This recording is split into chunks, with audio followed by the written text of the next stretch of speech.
ఈ లోకాల్ని పాలించేటువంటి పరిపాలకులు, ఈ లోకంలో ఉన్న కోట్ల కోట్ల జనాభా, చరాచర జీవరాశులు సమస్తం పోయిన తర్వాత కూడా అలోకం ఒకటి ఉంటే, ఆ అలోకానికి అవతల భయంకరమైన చీకటి ఉంటే, ఆ చీకటి కవ్వల వెలుగుగా క్షీరసాగరంలో ఏ మహానుభావుడు వెలుగొందుతున్నాడో ఆ వెలుగును నేను ప్రార్థన చేస్తున్నాను అన్నాడు. అలోకంబగు పెంచీకటి గవ్వల నెవ్వడు వెలుంగు ఏకాకృతి వెలుంగునతనిని సేవింతున్. ఆ చీకటి కవతల ఉండే వెలుగు ఎలాంటిది అంటే భానుకోటి ప్రభాభాసురంబగు వెలుగు. శతకోటి సూర్యులు ప్రకాశించిన ఆ భగవంతుని కాంతి ముందు సరిపోదండి. న తత్ర సూర్యోభాతి న చంద్ర తారకాక నేమా విద్యుతో భాంతి కుతోయమగ్ని అంటోంది వేదం స్పష్టంగా. భగవంతుని యొక్క వెలుగు మనం చూడగలిగితే ఆ వెలుగు ముందు సూర్యకాంతి దివిటీలా ఉంటుందట, టార్చలైట్ కాంతిలా ఉంటుందట. మరి సూర్యుడు కాంతికే ఎంత సంతోషించి ఉదయించు బాలుడో ఉల్లి పువ్వు ఛాయ, ఉల్లి పువ్వు మీద ఉగ్రంపు పొడి ఛాయ, శ్రీ సూర్యనారాయణ మేలుకో హరి సూర్యనారాయణ. మధ్యాహ్న బాలుడు మల్లె పువ్వు ఛాయ, మల్లె పువ్వు మీద మంకెన్న పొడి ఛాయ, శ్రీ సూర్యనారాయణ మేలుకో హరి సూర్యనారాయణ. అస్తమిస్తు బాలుడు ఆవ పువ్వు ఛాయ, ఆవ పువ్వు మీద అద్దంపు పొడి ఛాయ, శ్రీ సూర్యనారాయణ మేలుకో హరి సూర్యనారాయణ అని సూర్యుని యొక్క ఉదయ మధ్యాహ్న అస్తమయ దశలన్నీ వర్ణిస్తూ మన తల్లులు మన తాతలు పాట పాడుతుంటే మనం విన్నామే. ఆ సూర్యుని యొక్క కాంతి అంతా మన రాజగోపాలస్వామి యొక్క నిజమైన కాంతి ముందు దివిటి ఇలా ఉంటుంది అంటున్నాడు. భానుకోటి ప్రభాభాసురంబగు వెలుగు. ఆ వెలుగు బయట కనపడదు, లోపల కనపడుతుంది. అందుకే లలితా సహస్రంలో ఏమంటారు, అంతర్ముఖ సమారాధ్య బహిర్ముఖ సుదుర్లభ. అంతర్ముఖులమైన వాళ్ళకి నువ్వు కనపడతావమ్మా, బహిర్ముఖంగా ఉండేవాడికి నువ్వు కనపడవు అన్నాడు. మనం ఎంతసేపు బయట విషయాలు ఆలోచిస్తూ, లౌకికమైన విషయాలు ఆలోచిస్తూ, వాళ్ళు వచ్చారా, వీళ్ళు వెళ్ళారా, వాళ్ళు ఏం తిన్నారు, వాళ్ళు ఎన్నాళ్ళు ఉన్నారు, వాళ్ళు ఏమన్నారు, వీళ్ళు ఏమన్నారు, వీళ్ళు ఎలా ఉన్నారు, వాళ్ళు ఎలా ఉన్నారు, ఈ సంతంతా ఆలోచించినంతకాలం భగవంతుడు కనపడ్డాడు. అలాగని ఇది వదిలేయమని కాదు, దాని పట్ల మన కర్తవ్యం ఏదో అది చెయ్యాలి, అక్కడ వదిలేయాలి. పని చేసి వదిలేయాలి, మనుషులు నేర్చుకోవలసింది అంతే. పని చెయ్యాలి, వదిలేయాలి ఆ విషయాన్ని, అంతేకాదు. ఆ పని దగ్గర పడే వరకు దాని గురించి ఆలోచించద్దు. అసలు పిల్ల పెళ్ళికి ముహూర్తం పెట్టుకున్నాం, 4 నెలలు ఉంది, ఇప్పటి నుంచి రోజు అనుకోకూడదని తగదలైపోతాయి. దానికి ఒక టైం పెట్టుకో ఖచ్చితంగా. ఒక నెలల ముందు ఉంటే అయిపోతాయి. ఇదివరకైతే వేరు, 6 నెలల ముందు ఊరగాయలు పెట్టుకునేవారు, అప్పడాలు ఒడియాలు పెట్టుకునేవారు. ఇది అంతా మనుషులే చేసుకోవాలి. ఈవెంట్ మేనేజర్ లేరు ఇప్పుడు ప్రతిదానికి ఈవెంట్ మేనేజరే. మంచిది, ఈవేళ ఈవెంట్ మేనేజర్లు వచ్చారు, ఎందుకంత కంగారు పడిపోయారు. డబ్బులు ఉంటే చాలా కాంతి లేదు అక్కడ. మంచిది, పిల్ల పెళ్ళో పిల్లాడ పెళ్ళో తలపెట్టు. ముందు నుంచి అంత కంగారు పడిపోయి బీపీలు తెచ్చుకుంటే చివరి ముహూర్తం టైంకి మనం ఉండం ఇక్కడ, లేకపోతే స్పృహ తప్పి పడిపోతాం. ఎందుకు ఇది? 1 నెల ముందు, 2 నెలల ముందు డేట్ పెట్టుకో. ఆ డేట్ వరకు ఆలోచించవద్దు, అది కూడా నియమం పెట్టుకో. ఇప్పుడు సెల్ ఫోన్లు వచ్చాయి కదా, రిమైండర్ డేట్ వేసి రిమైండర్ చేయమని చేస్తుంది. అక్కడ పిల్ల పెళ్ళి అని రాయి, అప్పుడు ప్రశాంతంగా ఉండగలుగుతాం.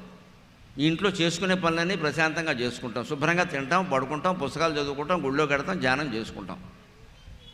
ఇప్పటి నుంచి దాని గురించి ఆలోచించామనుకో, అసలు విషయం వచ్చేసరికి నీరసపడిపోతామండి, ప్రమాదం అది. అదే నేర్చుకోవాలి. ఆ వెలుగు కనపడాలి అంటే మనం అంతర్ముఖ సమారాధ్య, లోపలికి చూడాలి. లోపలికి చూడాలంటే ముందు లోపలికి వెళ్ళిపోవాలండి. ఇంట్లో ఎవ్వరూ రాని గదులు కొన్ని ఉంటాయి చూడండి, ఆ గదులోకి వెళ్ళిపోవాలి.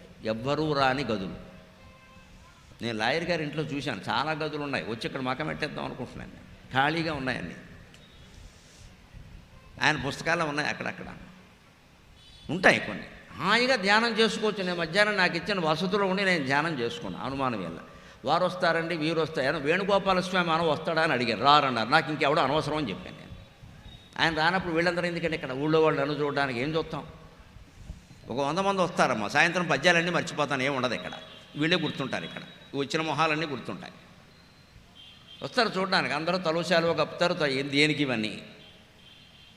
అందుకే నేను ఆయనకు చాలా ఖచ్చితంగా చెప్పాను, నేను 2 పలహారం చేసి పైకి వెళ్ళిపోతానండి, మళ్ళీ భోజనం టైం వరకు కిందికి దిగను. యమధర్మరాజు వస్తే వాడు పట్టుకుపోతాడు, వేణుగోపాల స్వామి వస్తే మీరు లేపండి అని చెప్పాను. ఇంకెవరు వద్దు.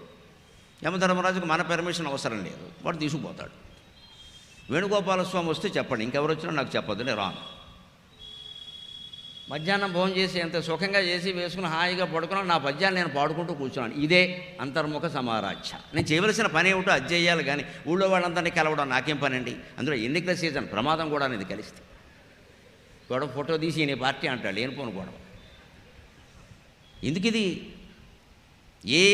పెద్ద పని తలపెట్టినా సరే ఆ పని దగ్గర పడే వరకు దాని గురించి ఆలోచించద్దు. ఊరికే మల్లకుల్లాలు పడవలసిన అవసరం ఏం లేదు. దానికి సమయం పెట్టుకో. ఒక్కొక్కటి 3 నెలల ముందు చేయవలసిన పని ఉంటుంది, ఆ పని చేసే. 3 రోజుల ముందు చేసే పని ఉంటుంది, అది అప్పుడే చేయి. డేట్ రాసి పెట్టుకో. 3 రోజుల ముందు చేసే పని 3 నెలల ముందు నుంచి ఎందుకండి? అందుకోసం ఇంట్లో వీలైనప్పుడల్లా లోపలికి వెళ్ళిపోవాలి. ఆ లోపల గదుల్లోకి వెళ్ళాక మన శరీరం లోపలికి వెళ్ళిపోవాలి. దేహం నుంచి ఎముకల నుంచి రక్తం నుంచి మాంసం, అక్కడి నుంచి హృదయం, మనస్సులోకి వెళ్ళిపోవాలి. ఈ లోపలికి వెళ్ళిపోవాలి. అదే అంతర్ముఖ సమారాధ్య. అప్పుడు పరులు చూసిన కానబడని వెలుగు అంటున్నాడు పూలబెద్ది వెంకటరాయ కవి. ఇతరులు ఎవరూ చూసినా కనపడదయా, మన లోపల వెలుగు వాళ్ళకి ఎలా కనపడుతుందండి? మనకే కనపడడం లేదు. అంచేత పరుడు చూసిన కానబడని వెలుగు. మరి ఎప్పుడు ఎలా కనపడుతుందండి? అసలు ఏదు కనపడుతుంది? గురు కృపా దృష్టిచే గుర్తెరంగిన వెలుగు.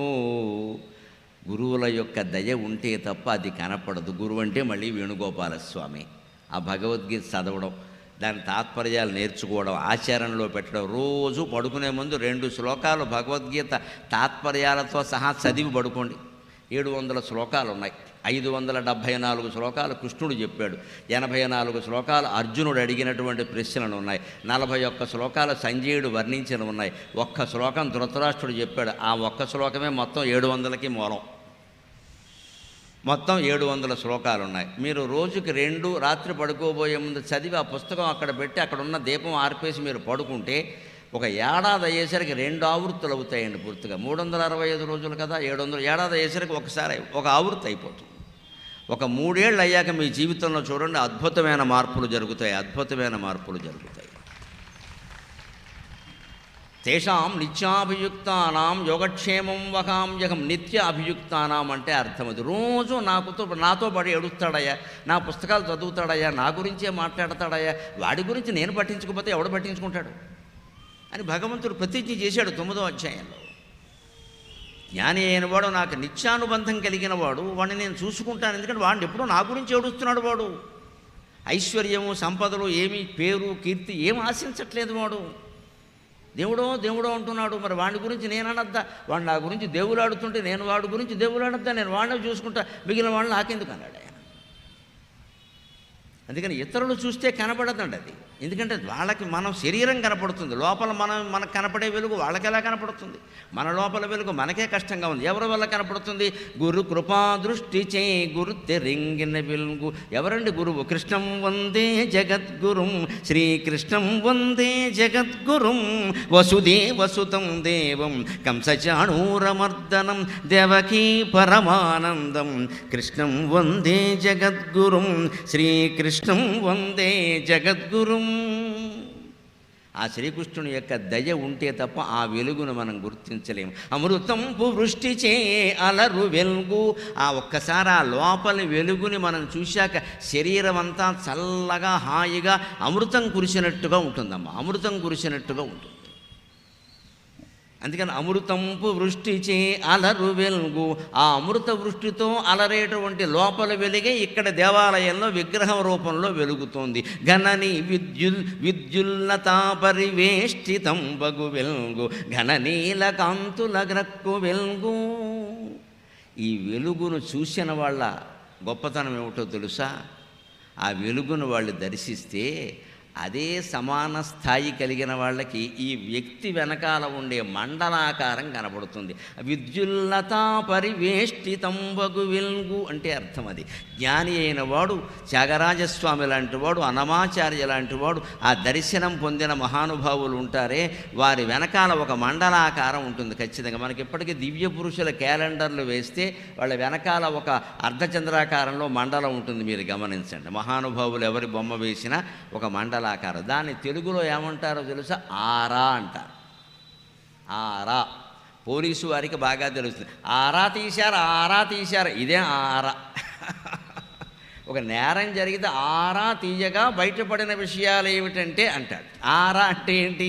వెనకాల ఉన్నదాన్ని చూడడం, ముందున్నవి చూడడం కాదు. ఆరా అంటే అర్థం అది. ఆరా వెనకాల ఉంటుంది, ముందు ఉండదు. మనిషి కనపడగానే ముందు చూసామనుకోండి మొహం కనపడుతుంది. కాస్త వెనక్కి చూడగలిగితే మనకు కూడా ఆ ఆధ్యాత్మిక అభ్యాసం చేసే స్థితి ఉంటే ఆ ఆరా మనకు కనపడుతుంది. బాబోయ్ వీడు వెనకాల ఏదో ఉందిరా బాబు, సామాన్యుడు కాదు ఇది. మనం కూడా అది చేస్తున్నాం. క్లాస్మేట్స్ ఇద్దరం కూడా సహాధ్యాయులం. కాస్త మనకంటే ఆయన 2 అడుగులు ముందుకెళ్ళి ఉండొచ్చు, మనం 2 అడుగులు వెనకాల ఉన్నాం, పర్వాలేదండి. ఇప్పుడు ఒక దారిలో నడుస్తూ ఉంటే కొంచెం ముందెళ్ళిపోయేవాడు పాదయాత్ర చేయాలి అనుకుంటారు. ఏ అయ్యప్ప స్వామి గుడికో ఒకళ్ళు కొంచెం ముందు ఎడతారు, ఒకళ్ళు కొంచెం నీరసంగా వెనకాల ఉంటారు. ముందు వెళ్ళేవాళ్ళు వెనకాల వాళ్ళకి కనపడ్డంలా అదిగో ఆయన ముందు ఎడుతున్నాడని. అలాగే ఆధ్యాత్మిక అభ్యాసాన్ని మనకంటే బాగా చేసిన వాళ్ళతో పాటుగా మనం నడవగలిగితే వాళ్ళ తేజస్సు మనకు అర్థమవుతుంది. క్రమంగా అభ్యాసం పెరిగిన కొద్దీ వాళ్ళు మనం ఒక్కటే అయిపోతాం. అందుకని విద్యుల్లతా పరివేష్టితంబగు వెలుగు. ఆరా తీయడం అంటే అదే. వెనకాల ఆ జ్ఞానుల యొక్క వెనకాల విద్యుల్లతలాగా, మెరుపు తీగల్లాగా చమక్ అని మెరుస్తూ మెరుపు తీగల్లా వెలుగు ఉంటుంది. ఆ వెలుగే ఇక్కడ దేవాలయంలో ఎలా ఉందండి? ఘననీల కాంతుల గ్రక్కు వెలుగు. నల్లని కాంతి, నీలమేఘంలా ఉండేటువంటి కాంతిలో శ్రీకృష్ణ స్వామి ఎలా వెలుగొందుతున్నాడో మీరు దర్శనమైనప్పుడు చూడండి అమ్మా. ఘననీల కాంతుల గ్రక్కు వెలుగు. అందరం లోపలి వెలుగును చూడలేము, కష్టం. చాలా అభ్యాసం చెయ్యాలి, కొన్ని దశలు దాటాలి. అమ్మవారి సింహాసనానికి 32 అంటారు. సింహాసన 32 32 మెట్లు ఉంటే మనం ఇంకా 1వ మెట్టు కూడా ఎక్కామో లేదో మనకెక్కడ దర్శనం అవుతుంది. అప్పుడు ఉపాయం ఏమిటంటే ఆ మెట్లు ఎక్కడానికి చేయవలసిన అభ్యాసమే నిత్యం దేవాలయానికి రావడం, నిత్యం దర్శనం చేసుకోవడం. ఉత్సవాలప్పుడు రావడం, ప్రసాదానికి లైన్లో నిలబడడం కాదు. ఉత్సవాలు లేకపోయినా రావాలి. దేవుడి గుళ్ళోకి రావడమే ఒక ఉత్సవంగా భావించాలి. అప్పుడు జీవితం బాగుంటుంది. ఇవాళ ఉత్సవం లేదు కదా ఎందుకు వెళ్ళావు అంటే వెళ్ళడమే ఉత్సవం కదా, మళ్ళీ ఉత్సవం ఏమిటి అనాలి. మనం వెళ్ళడమే ఉత్సవం కదండి. కళ్ళకి ఉత్సవం అంటే ఏమిటమా? పండగ. భగవంతుని చూడడం పండగే కదా. ఏదో దిక్కుమాలిన కళ్ళతో ఎన్ని పాపిష్టి దృశ్యాలు చూసి కళ్ళు కుళ్ళిపోయాయండి. ఈ కళ్ళతో ఆయన చూసే అవకాశం వచ్చిందంటే ఎంతకంటే ఏమైనా కావాలా? ధృతరాష్ట్రుడు ఎంత అజ్ఞానైనా, ఎంత పుత్రవ్యామోహం ఉన్నా 2 దశల్లో ఆయన గొప్ప జ్ఞానాన్ని ప్రదర్శించాడండి. 2 దశల్లో. ఒకటి విశ్వరూప సందర్శనం జరిగినప్పుడు, ఏమయ్యా ఇప్పుడు నీకు దృష్టి ఇచ్చాను కదా, ఈ దృష్టి ఇలాగే ఉంచమంటావా? దుర్యోధనుని చూసే ఉద్దేశం ఏముందా అని అడిగాడు. కృష్ణుడు పెద్ద మాయలాడు కదా, కాస్త ప్రలోభం పెట్టాడు, ఏమైనా పడతాడేమో అని. దుర్యోధనుడు అంటే నీకు చాలా ఇష్టం కదా, వాడిని ఏమైనా చూస్తామంటే, నీ దివ్య దర్శనమైనటువంటి కళ్ళతో ఈవేళ అందరినీ చూడడం నాకేం పని, తీసే అన్నాడు. గొప్ప జ్ఞానండి.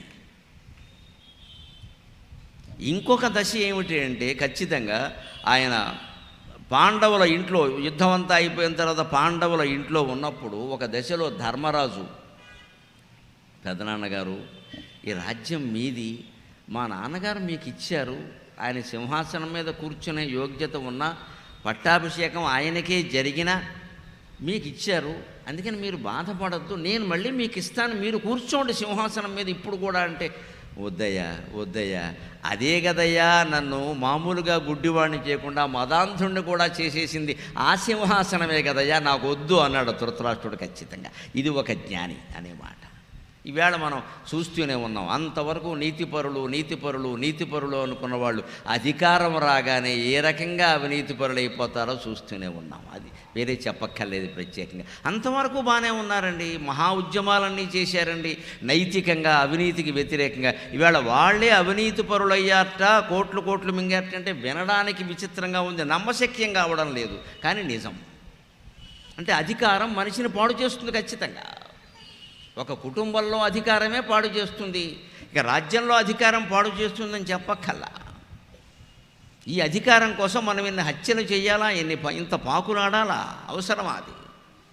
అందుకని ధృతరాష్ట్రుడు కూడా జ్ఞానోదయం అయింది. ఆ 2 సందర్భాలు నాకు అక్కర్లేదు, యథవరాజ్యం నాకెందుకయ్యా, నువ్వే ఉండని, నేను వనాలకు వెళ్ళిపోతానని వెళ్ళిపోయాడు. అందుకని మళ్ళీ లౌకికమైన భోగాలు ఆయన కోరుకోవాలి. ఆ పాటి ధృతరాష్ట్రుడికి ఉండేటువంటి జ్ఞానమేనా మనకి లేదా? మనకి సంసార వ్యామోహాలు, పుత్ర వ్యామోహాలు ఉన్నాయి. కానీ కనీసం ఆయన 1-2 సందర్భాల్లో ఒక జ్ఞానిలా ప్రవర్తించాడు కదా, మనం అలా చెయ్యాలి కదా. అందుకని గుళ్ళోకి రోజు రావాలి, ఉదయం సాయంత్రం కూడా దర్శనం చేసుకోవాలి. పైగా ఇటువంటి గుళ్ళల్లో మనకు సౌకర్యం ఏంటంటే ఎంతసేపు చూసినా చూడనిస్తారు. ఇక్కడ చూడం, మనం నరసాపురం నుంచి తిరుపతి టికెట్ కొనేసుకుని బలవంతంగా బాత్రూమ్ పక్కన కూర్చొని వెళ్ళిపోతాం.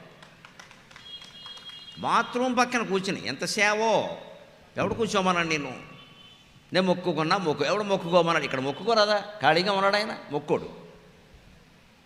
డబ్బులు ఉన్నవాడికే ఇవ్వడం బాగా అలవాటు. గతానుగతికో లోకహ అని. 100 కోట్లు ఆస్తున్నవాడికి మనం 10 కోట్లు కట్నం ఇచ్చి పెళ్లి చేస్తాం. అదే మన బంధువుల్లో ఎవడన్నా బావమరిది కొడుకో, మన మేనళ్ళు లాంటి వాడు ఉంటే వాడికి మనమే ₹1 కోటి కట్నం ఇచ్చి ఒక వ్యాపారం పెట్టిద్దామని మనం అనుకో, వాడికే లేదు మనమేమి ఇస్తాం, వాడికి ఉంటే నువ్వెందుకు ఇవ్వడం, అర్థం లేకుండా. మన ఆత్మీయుడే కదండి, మన చెల్లెల కొడుకు, మన అక్క కొడుకు, వాడికి పిల్లనివ్వచ్చు కదా, మనమే వ్యాపారం పెట్టించవచ్చు కదా. పైగా మనం డబ్బు ఇవ్వమని చెప్పినట్టు వింటాడు కదా, అదో లౌక్యం ఉంది కదా. కుదరదు. 100 కోట్లు ఉన్నవాడికి మనం 10 కోట్లు కట్నం ఇస్తాం, వాడు అమెరికా తీసుకెళ్ళి అమ్మాయిని అమ్మేస్తాడు. శ్రీమద్ రమారమణ గోవిందో హరి. వాడికి అప్పటికే పెళ్ళి అయిందేమో మనకేం తెలియదు. అక్కడికి వెళ్ళాక అమ్మాయి చెబుతుంది, వీడికి ఇదివరకే ఇక్కడ క్యాంప్ ఉందని. అప్పుడు ఏం చేస్తాం? మునిగిపోవడానికి నీ దురాశ కారణం. 100 కోట్లు ఉన్నవాడికి నువ్వు పిల్లనివ్వడం ఏమిటి? 100 కోట్లు సంపాదించాడు అంటే వాడి ఉద్దేశం డబ్బు మీద ఉంది, వాడికి మనుషుల మీద లేదు ప్రేమ, లేకపోతే అంత సంపాదించే అవకాశం లేదు. అంత సంపాదించాడంటే వాడి దృష్టి డబ్బు మీదే ఉంది కాబట్టే సంపాదించాడు. వాడికి పిల్లనివ్వడం ఏంటి? వాడిని అనర్హుడుగా భావించాలి. ఉన్నవాడికి ఇస్తాం. మనం దేవుళ్ళలో కూడా అంతే. ఎక్కువ మంది ఏ గుళ్ళో కడతారో ఆ గుళ్ళో కడతాం. మనం ఎవడు వెళ్ళని గుండె మనం పట్టించుకోం. దేవుడు పూజారి గారు కూర్చొని పాచికలు ఆడుకోవలసింది ఎవరు లేరు అక్కడ. రావయ్య ఖాళీగా ఉన్నామని అష్టాచమ్మ ఆడుకుంటారు ఇద్దరు. ఇంకా ఆయనకి జీతం లేక ఆయన ఏడుస్తాడు. ఇక్కడ చూశారనుకోండి, ఎంతసేపు అయినా చూడనిస్తారమ్మా. ఆ వెలుగును చూడండి, మరి దేన్ని చూడలేరు మీరు. మధుసూదన సరస్వతి అని మహాభక్తుడు ఉండేవాడు, గొప్ప అద్వైత వేదాంతి. ఆయన అంటాడు, మాకు ఈ వెలుగు జారు ఇంకేం అక్కర్లేదు. ధ్యానావస్థిత తద్గతేన మనసా తన్నిర్గుణం నిష్క్రియం జ్యోతిః కించన పశ్యతే జ్యోతిః కించన విద్యతే యోగినః పశ్యంతు తే ధ్యానావస్థిత తద్గతేన మనస తన్నిర్గుణం నిష్క్రియం జ్యోతిః కించన పశ్యతే యది పరం పశ్యంతు తే యోగినో యది పరం పశ్యంతు తే అస్మాకం తు తదేవ లోచన చమత్కారాయ భూయశ్చిరం అస్మాకం తు తదేవ లోచన చమత్కారాయ భూయశ్చిరం కాళిందీ పులినేషు యత్కిమపి నీలం మహో ధావతి అస్మాకం తు తదేవ లోచన చమత్కారాయ భూయశ్చిరం కాళిందీ పులినేషు యత్కిమపి తం నీలం మహో ధావతి. నిద్ర మానేసి, అన్నం మానేసి హిమాలయాల్లో గుహలో కూర్చుని 100 ఏళ్ళు తపస్సు చేసి నిరాకారమైన, నిరంజనమైన, నిర్లేపమైన, నిర్మలమైన, నిత్యమైన తేజస్సును ఎవరన్నా చూసి ఉంటే చూసి ఉందురుగాక, మాకు అనవసరం అన్నాడు ఆయన. మాకిది చాలు. ఈ కాళింది యమునా నదీ తీరంలో మురళీవాదనం చేస్తూ ఒకానొక వెలుగు ఇలా నడుస్తోంది. మేఘశ్యామం నీలవర్ణంలో ఒకానొక వెలుగు శ్రీకృష్ణుని రూపంలో ఇలా నడుస్తోంది, బాలకృష్ణుని రూపంలో. మాకిది చాలు, ఈ సగుణారాధన మాకు చాలు, నిర్గుణారాధన మాకు అక్కర్లేదు అన్నాడు ఆయన. నిజంగా మనమంతా సగుణారాధన చేయడంలోనే కదండి ఆనందం పొందుతున్నది. ఇంట్లో ఉండే మీ దేవుడు బొమ్మలు తుడుస్తుంటే మీకు ఎంత ఆనందంగా ఉందమ్మా. ఆ బొమ్మలు తుడిచే అవకాశం, కడిగే అవకాశం పని మనిషికి ఇవ్వకూడదండి. మనమే స్వయంగా చెయ్యాలి, మనమే స్వయంగా చెయ్యాలి. ఎంత అదృష్టం అది, ఎంత అదృష్టం అది. రోజూ తుడిచినా మంచిదే, వారానికోసారి చేసినా మంచిదే, మనమే చెయ్యాలి. అవి కూడా వాళ్ళని చేసేయమని హారతి ఇవ్వడానికి ఒక పూజారి గారిని పెట్టేసి మనం మాత్రం ఫోన్కి ఎలుక్కుంటూ కూర్చోవడం. ఇక్కడ పుణ్యం వాళ్ళకి దక్కింది, పురుగులు మనకి దక్కాయి. ఈ ఫోన్లోనే ఇక్కడ పురుగులు మనకి దక్కాయి, పుణ్యం వాళ్ళకి దక్కింది. దేవుడు బొమ్మలు చూడవడం కంటే నీకు గొప్ప పని ఏదైనా ఉందా? ఇక్కడ ఈ ఫోన్కి ఎలకడం అంతకంటే గొప్ప పని ఇది. డబ్బు, అహంకారం, అహంకారం, అహంకారం దేవుణ్ణి కూడా చూడనివ్వదు. ఈ ఫోన్నే చూడనిస్తుంది ఎంతసేపు. ప్రతిదానికి ఓ మనిషిని పెట్టాడు. మనం కొట్టు పెడతాం, కొట్టుకొచ్చి హారతి ఇవ్వడానికి బ్రాహ్మడు కావాలి, నువ్వు ఇవ్వలేవా? ఎవడో అసలు నువ్వు దండం పెట్టలేవు ముందు. ఇంకా పీఠం అంతా ఆయన చూసుకోవలసింది. ఈయన గళ్ళపెట్టి తీసి డబ్బులు ఎక్కట్టుకుంటూ ఉంటాడు. ఇక్కడ ఈ డబ్బులు ఎక్కట్టడం కూడా ఆయనకు అప్పగించే గొడవ వదిలిపోతుంది. అది చెయ్యరు, ఆయన అలా తిప్పి వెళ్ళిపోవడమే. మన పూజ మనమే చేయాలండి. డిప్యుటేషన్ ప్రోగ్రాములు ఏంటి నాకు అర్థం కాదు. అది మనం చేస్తేనే మన ఆధ్యాత్మికమైన ఆకలి తీరుతుంది. మనం అన్నం తింటే మన ఆకలి తీరుతుంది, కానీ ఎవరో తింటే మన ఆకలి తీరదు కదండి. జిజ్ఞాస కూడా అంతే. మనం ధ్యానం చేస్తేనే మన ఆకలి తీరుతుంది. ఘన నీలకాంతుల గ్రక్కు వెల్గు. నల్లగా ఉంటే లోకంలో ఆక్షేపిస్తారమ్మా. ఎవరైనా పెళ్లి చూపులు కడితే పెళ్లి కూతురు ఎలాగా ఉందంటే ఎర్రగా ఉంది, బుర్రగా ఉంది. ఎర్రగా నాకు అర్థమైంది, ఈ బుర్రగా ఏమిటో ఇప్పటికే అర్థం కాల. ఎర్రగా బుర్రగా ఉందంట. ఎర్రగా సరే, బుర్రగా ఏమిటి? అదే తెలుగు భాష. అంచేతలు ఎర్రగా ఉంటే వెంటనే ఒప్పుకుంటారండి. తెల్లగా ఉన్నా సరే, నల్లగా ఉంది కొంచెం అదో రకం. ఏమైంది? నల్లగా ఉంటే శ్రీకృష్ణుడు నల్లగా ఉన్నాడు, శ్రీరాముడు నల్లగా ఉన్నాడు, పార్వతీదేవి నల్లగా ఉంది. వాళ్ళందరూ సంసారాలు చేయలేదా? మనకి ఇది కావాలి ఎంతసేపు. ఇక్కడ ఈ నలుపు తెలుపు. ఆ తెలుపు ఏమన్నా కారిపోతుందా, ఎరుపు ఏమన్నా కారిపోతుందా? అక్కడ చెమట పడితే ఏదైనా ఒకటే. చెమటకి రంగు లేదు. తెల్లవాళ్ళకి చెమట పట్టినా, నల్లవాళ్ళకి చెమట పట్టే చెమట కంపే కొడుతుంది, రంగే ఉండదు అక్కడ. మనం ఈ రంగుల మాయలో పడుతూ ఉంటాం ఎంతసేపు. ఇక్కడ ఆ రంగులే మాయలు అయిపోతాయి తర్వాత. అసలు రంగుల గురించి ఆలోచించాల్సిన అవసరం లేదండి. భగవంతుడు నలుపు రంగులో ఉన్నాడు. ఘన నీలకాంతుల గ్రక్కు వెల్గు, బహువిధ ప్రణయ భావములు గల్గిన వెల్గు, మౌనులెన్నగ రమ్యమైన వెల్గు. బహువిధ ప్రణయ భావములు కలిగిన వెలుగు. భగవంతుడిని మీరు ఏ దృష్టితోనైనా చూడొచ్చు. లోకంలో మనం చెల్లెని దృష్టితోనే చూడాలి, మరో దృష్టితో చూడలేము. భార్యని భార్య దృష్టితోనే చూడాలి, భర్తని భర్త దృష్టితోనే చూడాలి, అన్నదమ్ముల దృష్టితోనే చూడాలి. మరో దృష్టి కుదరదు. భగవంతుడి పట్ల మీ ఇష్టం. ఏ రకమైన ప్రేమ ఉన్నా పర్వాలేదు. కామోత్కంఠత గోపికల్ భయమునన్ కముసుండు, వైరక్రియా సామగ్రిన్ శిశుపాల ముఖ్యనృపతుల్ సంబంధులై వృష్ణులు ప్రేమన్ మీరలు భక్తినేము ఇది చక్రిన్ గంటిమి ఉద్దామధ్యాన గరిష్ఠుడైన హరి పొందన్ వచ్చు. ఎట్లైన ఉద్దామధ్యాన గరిష్ఠుడైన హరి చెందన్ వచ్చు ధాత్రీశ్వర అని భాగవతంలో నారదుడు ఈయనతో అంటాడు, ధర్మరాజుతో అంటాడు. భాగవతంలో అనేక రకాల చూపులతో, భావాలతో భగవంతుడిని ప్రేమించారయ్యా. కామోత్కంఠత గోపికలు కామవాంఛతోనే ప్రేమించారండి భగవంతుడి దగ్గర. ఎందుకని? వాడు రామాయణ కాలంలో మునులు రాముణ్ణి చూసి మోహించారు. రాముడు నో వేకెన్సీ బోర్డు పెట్టేశాడు. నేను ఏకపత్ని వ్రతుడిని, ఈ వేషాలు ఎక్కడ కుదరవు అన్నాడు ఆయన. మరి మా సంగతి ఏమిట్టారు? వచ్చే జన్మలో చూసుకుందాం, మీ సంగతి నా సంగతి అన్నాడు ఆయన. అంతే. తర్వాత కృష్ణుడిగా పుట్టాడు. అందుకే ఆ మహర్షులందరూ గోపికలుగా పుట్టారు. మహర్షులండి, గోపికలు అంటే సామాన్యులు కాదు, మహర్షులు. శరభంగాది మహర్షులు, మామూలు వాళ్ళు కాదు. దివ్యమంగళస్వరు. మామూలు లోకంలో ఉన్నటువంటి స్త్రీ పురుషుల సౌందర్యాన్ని చూస్తేనే మన మనస్సు చెలిస్తుంది కదా. భగవంతుడైన రామచంద్రమూర్తి సౌందర్యాన్ని చూస్తే చెలించకుండా ఉంటుందా? అటువంటి సౌందర్యం. కాబట్టి రామచంద్రమూర్తి సౌందర్యాన్ని చూసి పురుషులు మోహించారు. పుంసాం మోహన రూపాయ పుణ్యశ్లోకాయ మంగళం వేదాంత వేద్యాయ మేఘశ్యామలమూర్తయే పుంసాం మోహన రూపాయ పుణ్యశ్లోకాయ మంగళం. రామచంద్రమూర్తి యొక్క రూపం ఎటువంటిది అంటే శ్రీకృష్ణుని యొక్క రూపం కంటే గొప్పది.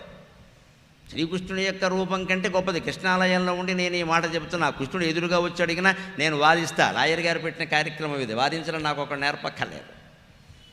ఎందుకు గొప్పది అంటే తర్కం ఉంది అక్కడ. కృష్ణుణ్ణి స్త్రీలు మాత్రమే చూసి మోహించారు, రాముణ్ణి స్త్రీలు కాదమ్మా పురుషులు కూడా చూసి మోహించారు. అందుకని రాముడు సౌందర్యమే కృష్ణుడు సౌందర్యం కంటే గొప్పది.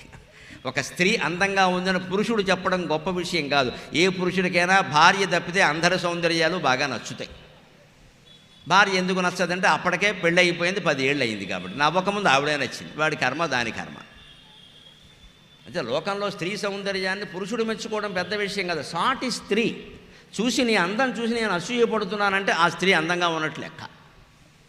అలాగే పురుషుడు సౌందర్యాన్ని స్త్రీ మెచ్చుకోవడం లెక్క కాదు. దుర్భావనలు వాళ్ళకే ఉంటాయి.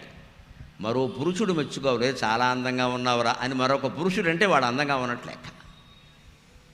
రామచంద్రుని సౌందర్యాన్ని పురుషులు మెచ్చుకున్నారు, మెచ్చుకోలేదు, కాంక్షించారు. కాంక్షించిన వాళ్ళు మామూలు వాళ్ళు కాదు, మహర్షులు, తపస్సులు చేసిన వాళ్ళు. వాళ్ళు కూడా ఆ శరీర వ్యామోహాన్ని వదులుకోలేకపోయారు. ఏమి తేజస్సు, ఏమి తేజస్సు, ఒక్కసారి ముట్టుకుంటే చాలు, ఒక్కసారి ముద్దు పెట్టుకుంటే చాలంటే రాముడు కుదరదో, సీతక మాత్రమే అని రిజర్వేషన్ బోర్డు పెట్టేశాడు. వాళ్ళందరూ పుట్టారు గోపికలకి, కామోత్కంఠత గోపికలు. అంతేకాదండి, ఇంకో రకంగా ఆరాధించవచ్చు భగవంతుడిని. భయం వేసిందమ్మా, బాధపడకండి. భయం భగవంతుణ్ణి చేరుకునే మార్గం. భగవంతుణ్ణి చేరుకునే మార్గం. ఈ మాట ఆశ్చర్యకరంగా ఉండొచ్చు, కానీ పరమ సత్యం. నేను ఇప్పుడు రుజువు చేస్తా. భయం వేయగానే వణుకొస్తుంది కదా, చెమట పడుతుంది కదా, మనం ఎదిరించలేం అనిపిస్తుంది కదా, వాడు మనకంటే బలవంతుడు కదా, మనం ఏం చేయలేం కదా అనిపిస్తుంది కదా. కానీ అందరికంటే బలవంతుడైన వాడు వేణుగోపాలస్వామి కదండి. అనుమానం ఏదైనా ఉందా? జగత్తులో అందరికంటే అనేక కోటి బ్రహ్మాండ నాయకుడు ఎవడండి? ఆయనే కదండి.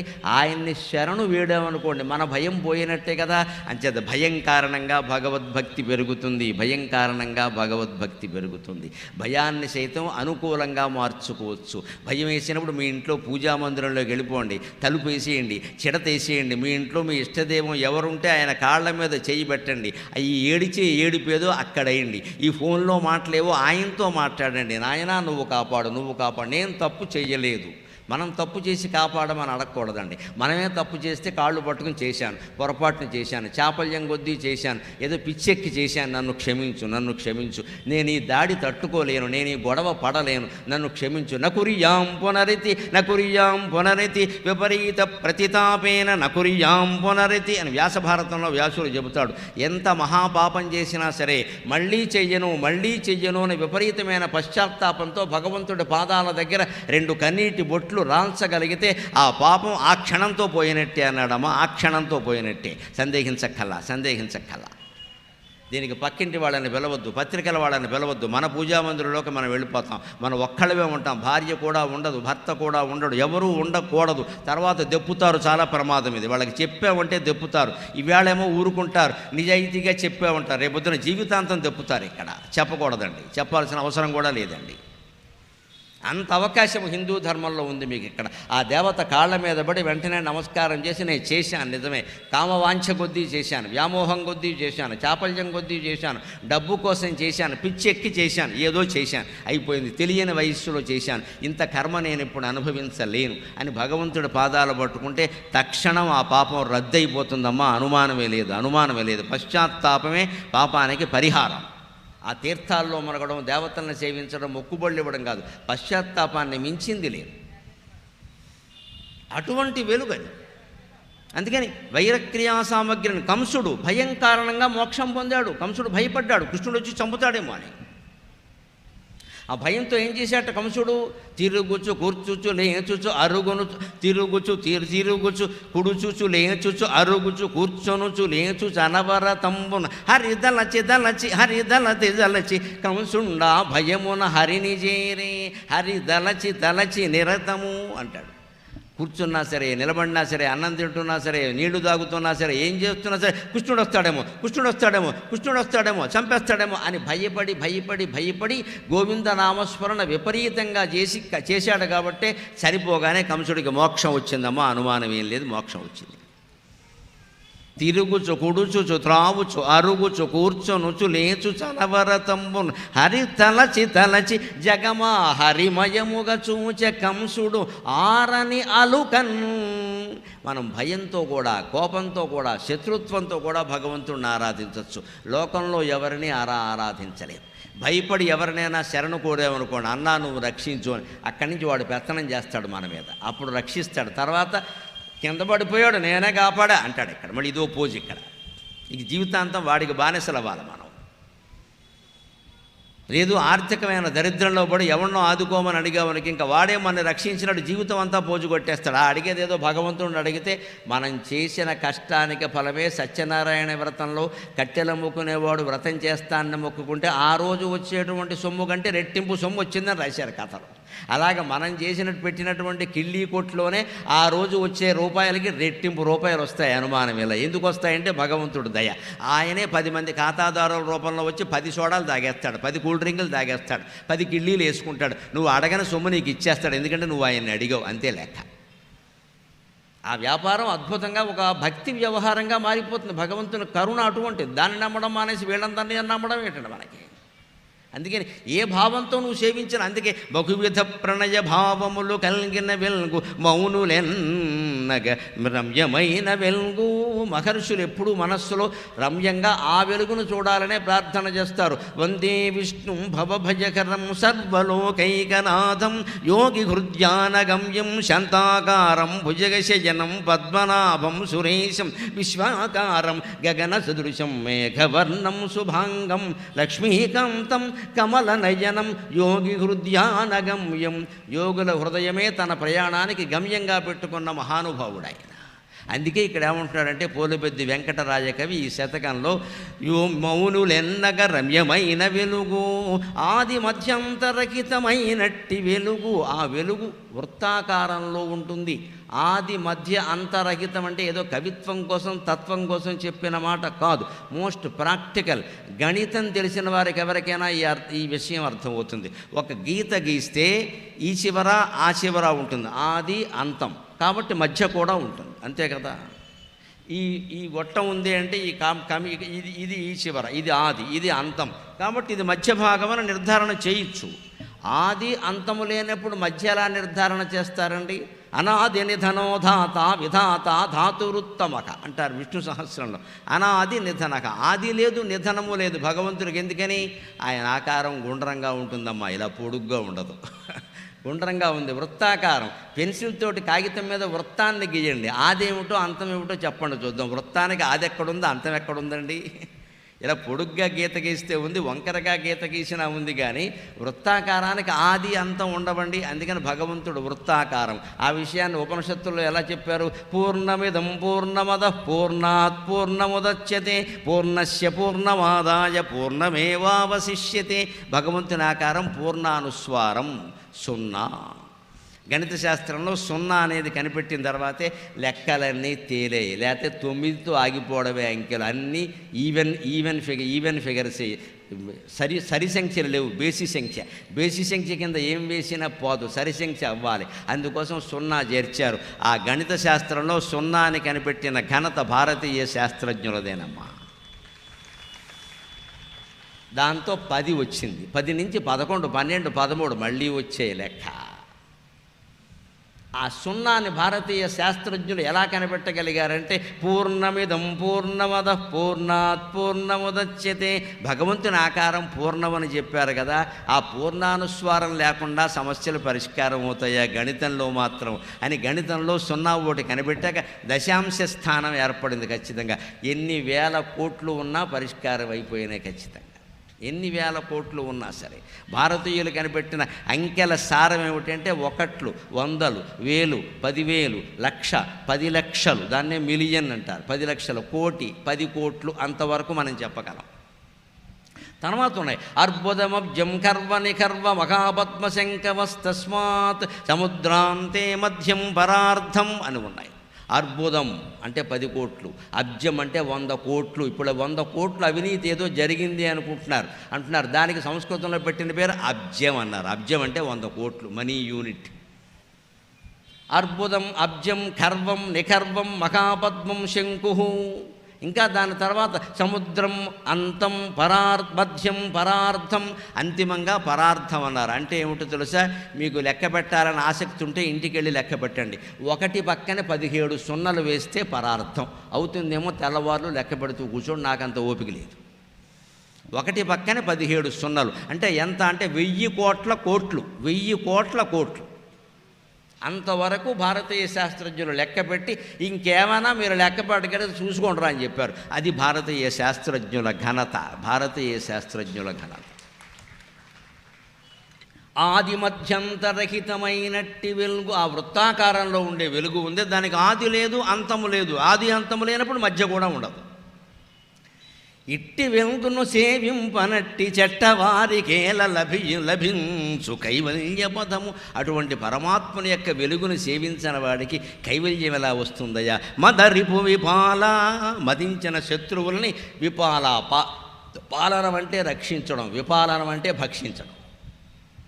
మదించిన శత్రువులను సైతం భక్షించగలిగిన వాడు మన రాజగోపాలస్వామి. మదరిపు విపాల మునిజన హృదయలోల, మునుల హృదయంలో లోలమైపోయిన వాడు. అంటే మునిజనులు ఇన్ని తపస్సు ద్వారా స్వాధీనం చేసుకోగలిగారు.